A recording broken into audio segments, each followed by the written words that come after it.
Hello students, welcome you all at Resolution Study Point. Today we are going to discuss modes of bonding or bridging in ambident ligands. This is our topic of vibrational spectroscopy, chapter 1, unit 1st, and the topic is modes of bonding in ambident ligand. Ambident ligand में bonding किस type से होती है, bonding का mode क्या होगा या फिर ब्रिजिंग का मोड क्या होगा, ये सब हम यहाँ पर डिस्कस करेंगे. Firstly, what are ambident ligands. Ambident ligands होते क्या हैं? What are ambident ligands? Ambident ligands are those ligand which have more than one donor site. मतलब अगर आपके पास लिगेंड ऐसा है जिसके अंदर एक से ज़्यादा डोनर साइट है तो हम उसको एम्बीडेंट लिगेंड बोलेंगे.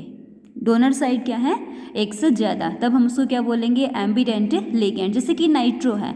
नाइट्रो जो है इसके अंदर डोनर आपका नाइट्रोजन से, मतलब मेटल जो है वो नाइट्रोजन से भी अटैच हो सकती है, यानी कि अपने इलेक्ट्रॉन्स को डोनेट करेगा थ्रू नाइट्रोजन, तो बॉन्डिंग हो जाएगी नाइट्रोजन से. और अगर ये अपने इलेक्ट्रॉन्स को डोनेट करता है थ्रू ऑक्सीजन तो बॉन्डिंग हो जाएगी थ्रू ऑक्सीजन. ऐसे आपके पास थायोसाइनेट है तो ये सल्फर से भी बॉन्डिंग करता है और नाइट्रोजन से बॉन्डिंग करता है. तो ये एग्जांपल हमने यहाँ पर नाइट्रो और थायोसाइनेटों का लिया है. तो जो ये दोनों के दोनों लिगेंड्स हैं इनके अंदर दो साइड हैं जो कि डोनर हैं, एक नाइट्रोजन दूसरी ऑक्सीजन, इसमें सल्फर और दूसरी नाइट्रोजन. तो इन लिगेंड्स को हम क्या बोलेंगे? एम्बीडेंट लिगेंड. और हमें यहाँ पर यही पढ़ना है कि अगर एम्बीडेंट लिगेंड हों तो उनकी बॉन्डिंग किस टाइप से होती है. अब देखिए, अगर नाइट्रो ग्रुप मेटल से नाइट्रोजन एटम से अटैच है तो हम उसको बोलेंगे नाइट्रो कॉम्प्लेक्स. और अगर ऑक्सीजन के थ्रू मेटल से अटैच है तो नाम क्या हो जाएगा? नाइट्राइट्रो कॉम्प्लेक्स.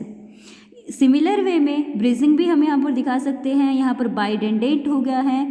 बाइडेंडेट कैसे? दोनों ऑक्सीजन ने मेटल से बॉन्ड बना लिया है, दो बॉन्ड बने हैं तो बाइडेंडेट चिलेट हो जाएगा. ऐसे ही ब्रिजिंग भी हो सकती है. ब्रिजिंग बाइडेंडेट टाइप की भी हो सकती है और ऐसी ब्रिजिंग भी हो सकती है जहाँ पर मेटल ने एक मेटल ने बॉन्ड बनाया हो नाइट्रोजन से, दूसरी ने बनाया हो ऑक्सीजन से, तो ये हो जाएगा through both oxygen nitrogen. Bident bridging through oxygen nitrogen, और यहाँ पर दोनों की दोनों ब्रिजिंग हुई है ऑक्सीजन के थ्रू, तो ये हो जाएगी बाइडेंटेट ब्रिजिंग. ओके. अब हम बात करते हैं नाइट्रो कॉम्प्लेक्सेस की. जो नाइट्रो ग्रुप होता है, एग्जाम्पल के लिए देखिए, जैसे कि सोडियम नाइट्रो है, सोडियम नाइट्राइट है, NaNO2. इसके अंदर जो NO2 ग्रुप होता है ये फ्रीली एग्जिस्ट करता है NO2 की फॉर्म में, क्योंकि ये जो कंपाउंड है आपका ये आयनिक कंपाउंड है. आयनिक है तो ये Na पॉजिटिव और NO2 नेगेटिव की फॉर्म में एग्जिस्ट करेगा. और जो फ्री NO2 नेगेटिव आयन है, एनायन जो है, ये सिमेट्रिकल, एसिमेट्रिकल और बेंडिंग टाइप के मोड्स दिखाएगा और इनकी डिफरेंट फ्रीक्वेंसी होगी, फ्रीक्वेंसी रहेगी.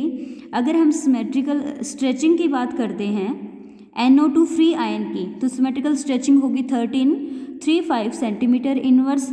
और अगर कंपाउंड बनाया हुआ है, इसने कॉम्प्लेक्स बना रखा है ट्रांजिशन मेटल के साथ, तो जो फ्रीक्वेंसी 1335 होनी चाहिए थी वो हो जाएगी 1300 से लेकर के 1370 सेंटीमीटर इनवर्स के बीच में, ये रेंज आ जाएगी. और जो फ्री NO2 नेगेटिव होता है इसकी जो एसिमेट्रिकल स्ट्रेचिंग की फ्रीक्वेंसी होती है ये होगी 1250, और अगर कॉम्प्लेक्स बनाया है तो वैल्यू आ जाएगी 370 से 1490.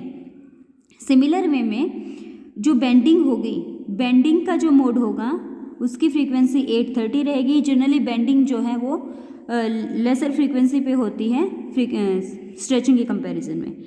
और अगर हम बात करेंगे कॉम्प्लेक्स में तो 800 से 850 इसकी रेंज होगी. अब हमने देखा कि जो नाइट्रो की फ्रीक्वेंसी थी 1335, ये फ्रीक्वेंसी जब ये नाइट्रो ग्रुप मेटल के साथ कॉम्प्लेक्स बनाता है तो इंक्रीज हो जाती है. ठीक है. सिमिलर वे में एसिमेट्रिकल स्ट्रेचिंग की फ्रीक्वेंसी भी इंक्रीज होती है, क्योंकि जब ये क्या करेगा? मेटल के साथ कॉम्प्लेक्स बनाएगा, क्योंकि अपने इलेक्ट्रॉन से किसको देगा? मेटल्स को, जिसकी वजह से ऑक्सीजन और नाइट्रोजन के बीच में स्ट्रॉन्ग बॉन्डिंग होगी और स्ट्रॉन्ग बॉन्ड होने की वजह से फ्रीक्वेंसी इंक्रीज होगी। देखिए फ्रीक्वेंसी जो होती है वाइब्रेशन किस पर डिपेंड करती है, 1/2 पाई के बाय म्यू। और यहाँ पर जो के होता है ये फोर्स कांस्टेंट होता है। फोर्स कांस्टेंट डिपेंड करता है फोर्स बॉन्ड की स्ट्रेंथ के ऊपर। अब अगर बॉन्ड स्ट्रॉन्ग है तो फोर्स कांस्टेंट की वैल्यू लार्ज है, और फोर्स कांस्टेंट की वैल्यू लार्ज है तो फ्रीक्वेंसी भी हाई होगी। ओके, तो हमने देखा कि जो एसिमेट्रिकल स्ट्रेचिंग होती है फ्री नाइट्रो की, वो इंक्रीज हो जाती है अगर नाइट्रो कॉम्प्लेक्स बनाता है तो। क्यों इंक्रीज होती है? क्योंकि फोर्स कांस्टेंट की वैल्यू इंक्रीज होती है। एग्जाम्पल के लिए देख सकते हैं, हमारे पास ये कॉम्प्लेक्स है कोबाल्ट का और इरिडियम का। जब हम बात करते हैं एसिमेट्रिकल स्ट्रेचिंग की तो आपको मिलेगी 1336, और सिमेट्रिकल स्ट्रेचिंग आपको मिलेगी 1332 पर, बेंडिंग मोड आपको मिलेगा 827 पर, एंड सो ऑन। फिर अगर हम बात करें types of mode of vibrations की, तो जो नाइट्रो ग्रुप है जिसको हम NO2 नेगेटिव बोल रहे हैं, इस नाइट्रो ग्रुप को हम ZXY2 टाइप का मॉलिक्यूल बोल सकते हैं। क्या बोल सकते हैं? ZXY2 टाइप का मॉलिक्यूल। Z यहाँ पर कोई भी मेटल हो जाएगी, XY2 यहाँ पर हमारा NO2 ग्रुप है। तो इसके अंदर जो वाइब्रेशन मोड होंगे वो डिफरेंट टाइप के होंगे। देखो यहाँ पर हमने सिमेट्रिकल स्ट्रेचिंग दिखा दी है, यहाँ पर एसिमेट्रिकल स्ट्रेचिंग है, यहाँ पर बेंडिंग है, ये भी एसिमेट्रिकल बेंडिंग है। तो ये सारे मोड्स यहाँ पर एग्जिस्ट करेंगे, और डिफरेंट टाइप की फ्रीक्वेंसी पर ये आप जो ऑप्शन भी शो करेंगे। तो ये था कि नाइट्रो कंपाउंड कॉम्प्लेक्स या नाइट्रो कंपाउंड से एम्बिडेंट लिगेंड है, किस टाइप से ये IR वाइब्रेशनल जो स्पेक्ट्रोस्कोपी होती है इसके अंदर फ्रीक्वेंसी को अब्जॉर्ब करता है। सिमिलर वे में जिससे कि हमने बोला कि जो नाइट्रो है ग्रुप लिगेंड, ये एम्बिडेंट लिगेंड है, नाइट्रोजन के थ्रू भी बॉन्डिंग कर सकता है और ऑक्सीजन के थ्रू भी बॉन्डिंग कर सकता है। नाइट्रोजन के थ्रू करता है तो नाम हो जाएगा नाइट्रो, और ऑक्सीजन के थ्रू करता है तो नाम क्या हो जाएगा? नाइट्राइट्रो।